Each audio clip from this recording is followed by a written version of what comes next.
Hello again, everyone. Thanks for joining us for Arkansas Week. We begin tonight with money and, of course, the politics that usually attends money in government and politics. Nathan Vandiver joins us from KUAR, Public Radio in Central Arkansas. Price Dooley from the Political Science faculty at UCA.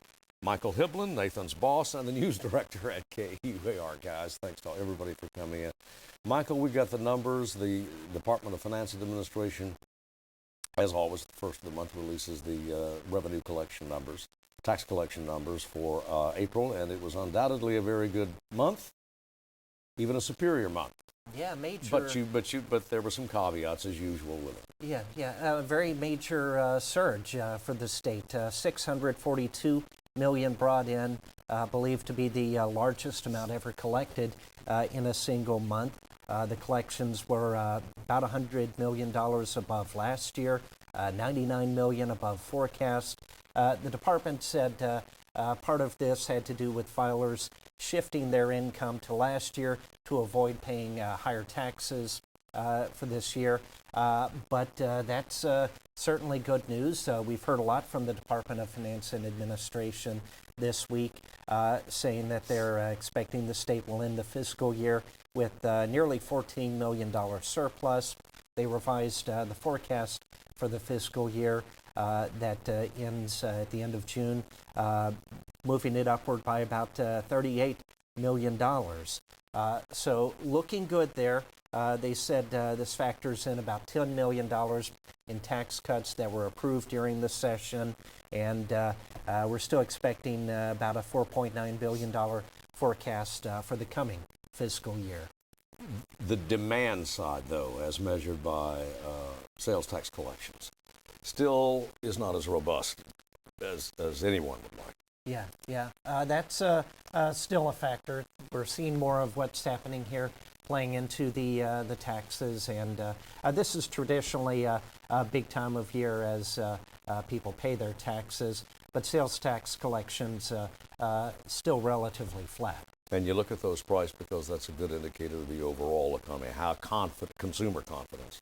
Definitely, I think sales taxes are down roughly about 5% percentage points of as far as the time frame we're looking at.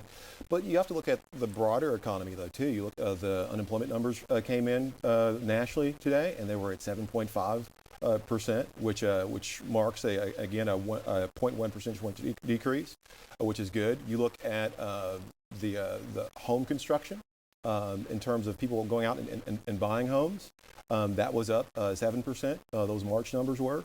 You look at even more broadly here for the state of Arkansas, you got a legislative session that seemed to go ahead and indicate some economic stimulus as relates to passing the private Medicaid option, and then of course the steel mill project was going to be funded. So all in all, a pretty good time frame as far as the economy is concerned as relates to Arkansas. Michael, I'm sorry. No, I didn't have anything. Well, and it continues to be, undoubtedly there's a recovery underway, but as measured by consumer demand and housing sales, housing prices, it's an uneven, it's an almost cruel recovery because it's leaving some folks behind. Indeed, the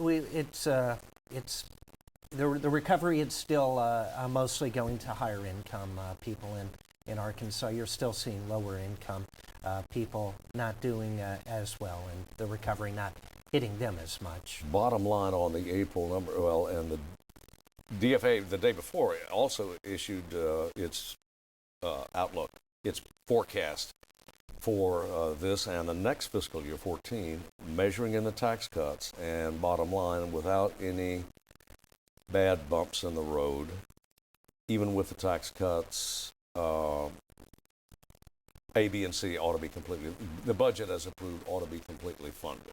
Should be, and perhaps even end up with a surplus. Well, some surplus and a rainy day fund, I think in 14 of $20 million.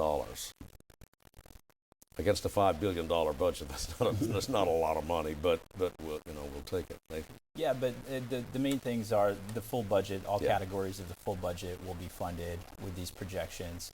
DFNA, at the direction of the governor, is regularly conservative in their projections, and they didn't see the economy as looking that good in November when they originally made these, and now things are getting a little bit better, so they are refining that. But yeah, the surpluses, fully funded budget, and it is looking better for these tax cuts that passed out of this past legislative session, or this recent legislative session, and could possibly lead to a few more if legislators stick with that with that line of governing in the future. But it is definitely looking a little bit better for the economy of the state.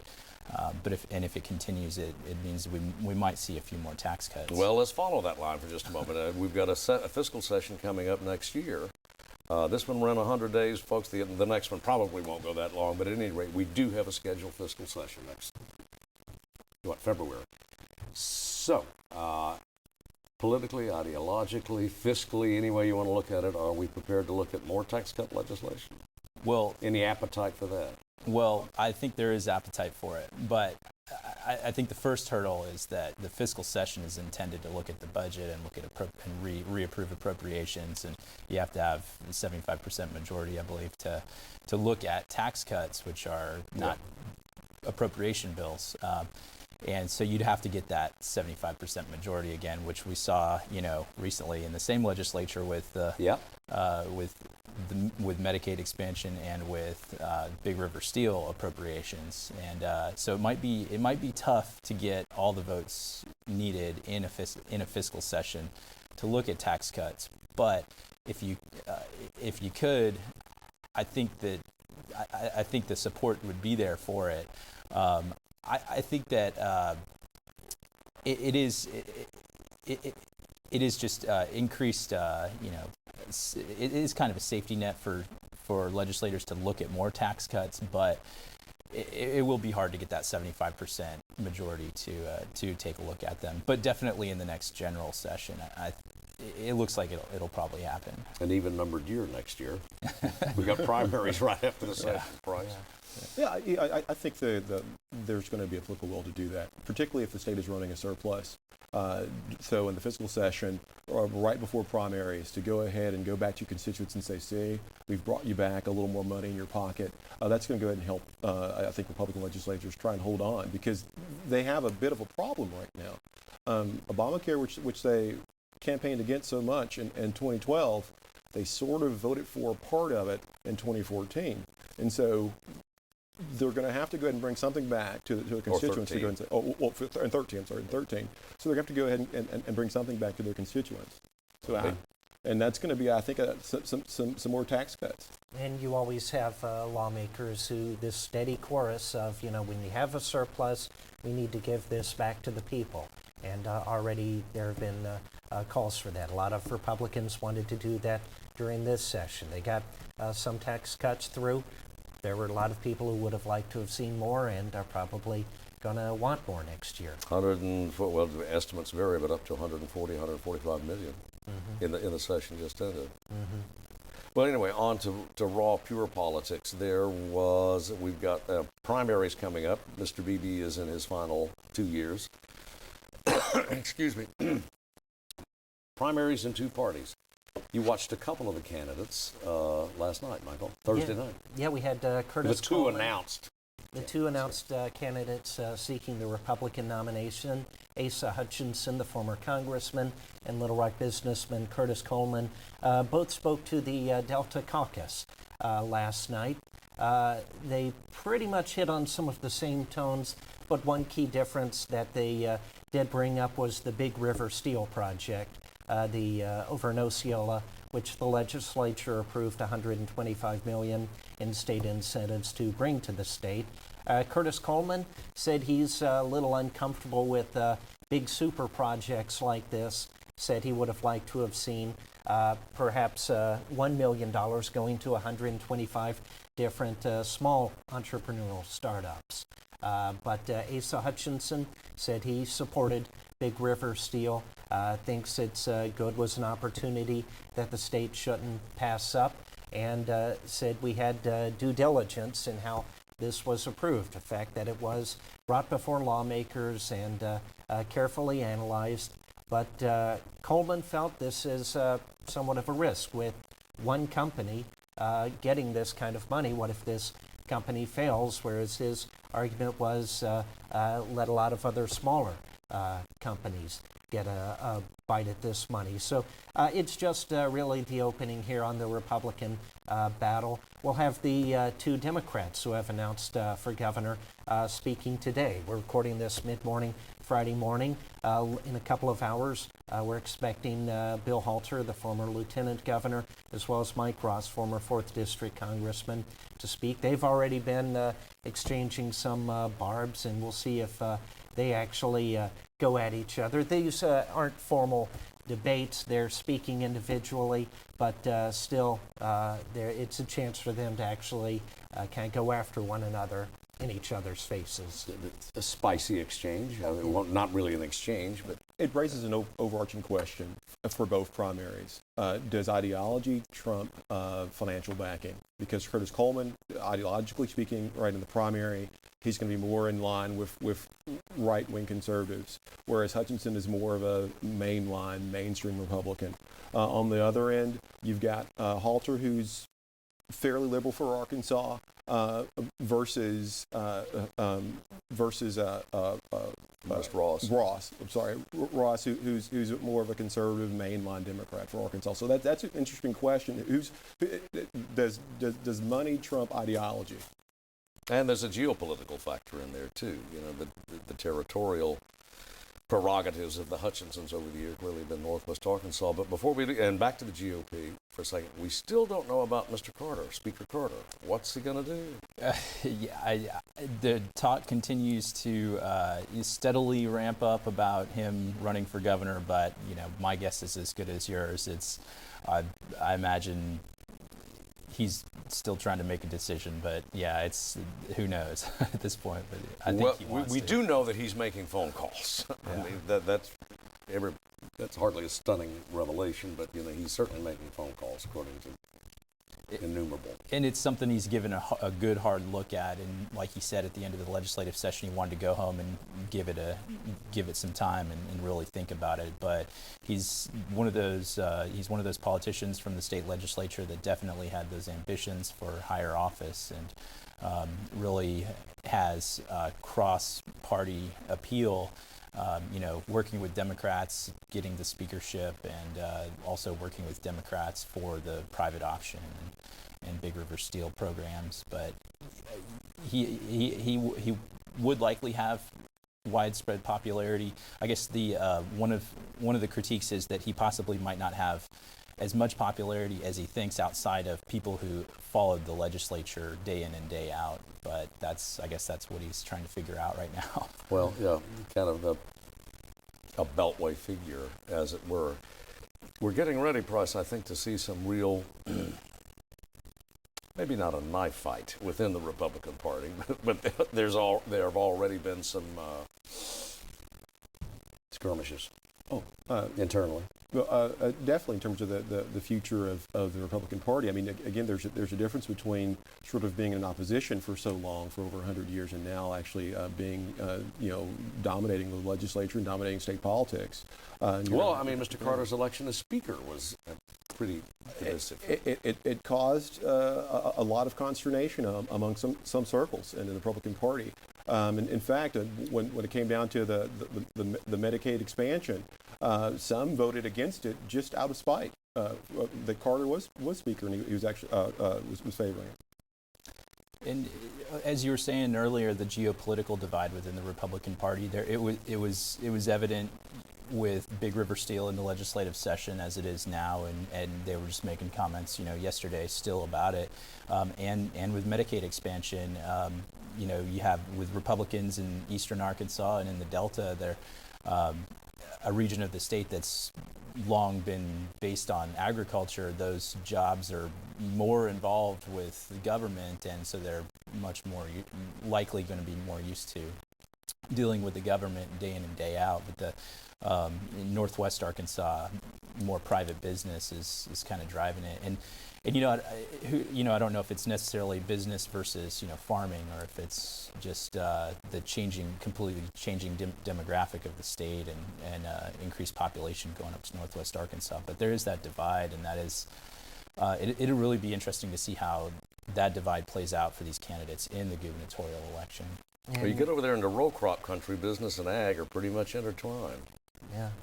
But Speaker Carter, I think the fact that he wasn't too extreme to the right, that he did work with a lot of Democrats, that could give some comfort to a lot of people who otherwise might not support a Republican for governor. But we'll see. Still a lot of time. Still others considering getting into the race as well. Well, the gentleman who I think it's fair to say at this point is presumed to be the Republican nominee in the United States Senate race, with Mr. Pryor seeking a third term now and next November. Continues making waves, continues making headlines. Yeah. Tom Cotton, he also spoke last night at the Delta Grassroots Caucus, and really just has a lot of excitement. As he was introduced, they brought up that they can't recall someone who, as a freshman in Congress, getting the kind of attention he is. He still is on the national TV programs, Sunday morning programs, Meet the Press. He's really wowing a lot of people, and so a lot of people very excited about him. He spoke generally about the need for further deregulation, suggested to this group, talking about ways to improve the Delta, the poverty down there, that deregulation would do a lot to help farmers, and hit on a lot of the same familiar tones we're hearing from.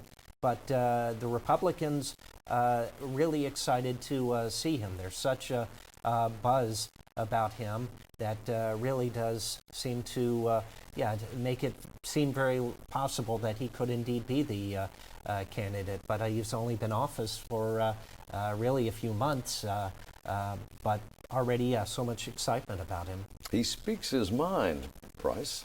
Oh, he has that star He power. flames. Oh, definitely. He's hard right, and he embraces that, and that's what really fires up the party, the Republican Party in Arkansas. He has that star quality. He's raised $500,000 in his first quarter numbers. So that's pretty good for a safe House district. And so those numbers are speaking well in terms of his possibly running against Senator Pryor in the in next year's election. Although Senator Pryor is an incumbent with an old name in Arkansas and a lot of money to back that. Both parties want that seat desperately. Yeah, and Pryor are now getting heat. We discussed last week there are groups, liberal groups, that are targeting Pryor, starting radio ads. Really upset with him for not backing the expanding background checks. He said in an interview with me a few days ago that part of it was he didn't support that bill. He believed a separate measure being pushed by Senator Charles Grassley would have been better. But he's taking a lot of heat from that. We're going to be hearing radio ads, also direct mail flyers going out. There's already talk of perhaps him getting a challenge for the Democratic nomination, a stark contrast from last time he was running for office. Nathan, he's catching it left and right. He is, and there's even more talk of attacks on him on guns, even from the right. Even though he voted against the background checks, which were such a tight dividing line between Democrats and Republicans, it's going to be a big race, and he's going to have a really tough fight. But like Price was saying, it's a political family, and he's got the name recognition, and he's been around. The big question, like we're talking about, is who is going to be the Republican challenger. We were talking about Cotton. One other thing I was going to mention, he has kind of ramped up the talk on foreign policy, something not directly, probably not on the mind of a lot of Arkansans, and we were talking about money coming into his campaign. That's going to help fund him from more national funding sources, and so he's going to be very he's definitely going to be a possible front runner, but still who knows what he's going to do. And then also that would open up his congressional race in the 4th district. But yeah, Pryor's a big name. Pryor's he's been working in Washington. He's been a politician for a while. He knows what he's doing, and it's going to be a big fight no matter who's running. Another in a long series of distinguished bipartisan program at the Clinton School of Public Service.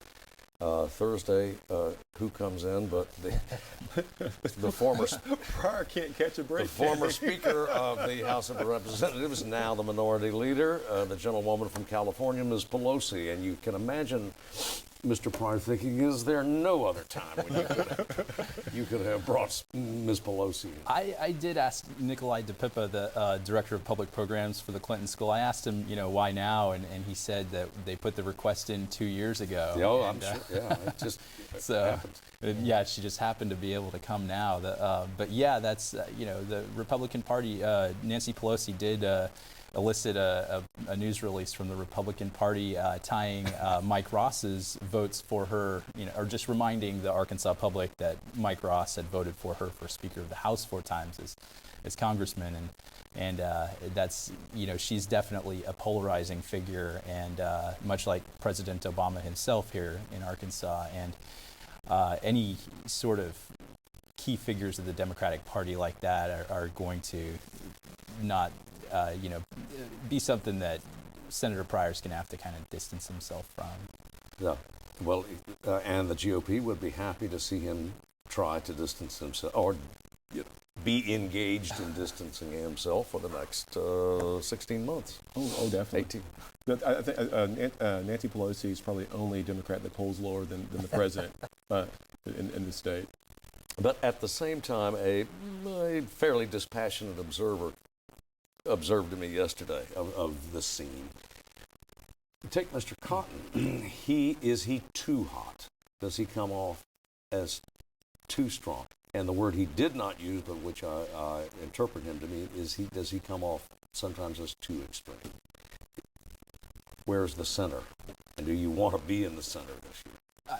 I think that'll come back to, he's like we were saying, he's talking about foreign policy, and is he going to start talking more about specific Arkansas issues and what he's bringing back to the state, other than just pushing the conservative plan or agenda abroad from the U.S. Why maybe we'll see him talking more about the state specifically. Yeah, it's national security issues that he's really spoken out on. Clay. I think I think what's going to be an indicator of 2014, though, and we've got to keep in mind, the economy has been in the doldrums for a long time, right? So we're finally coming out of that.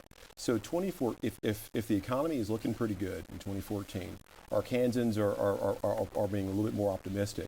I'm curious in terms of how an anti-whatever campaign is going to actually work out. So I think that if the economy works out pretty well, if PPACA or the ACA or Obamacare is implemented fairly okay, then you might see some Democrats do pretty well in 2014. So we don't know. It's a little far out yet to go ahead and make a determination. Yeah, Mike.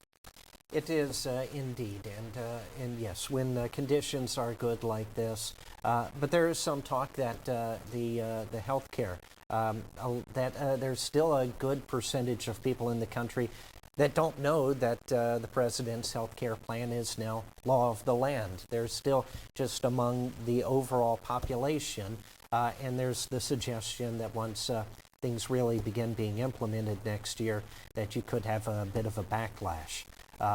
But yes, when things are good at this point, do you want to rock the boat with someone speaking so much in an anti-tone? Price?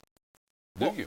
Well, Best defense is a good offense, or when times you are measure that against the times? Exactly. Exactly. You measure it against the time. So it really is going to depend. If the economy's not doing so well, then the president, the party in power gets the blame. So that'll have ramifications nationally, and it could help Cotton ride into power, in the Senate. It could also help the Republican legislature kind of flip, at least in the House, if the economy's not doing so well. Because once you bought it, right, you own it. You own it? Yeah. All right. With that, we are out of time. Guys, thanks to everybody for coming in. As always, thanks to you for watching. See you next week.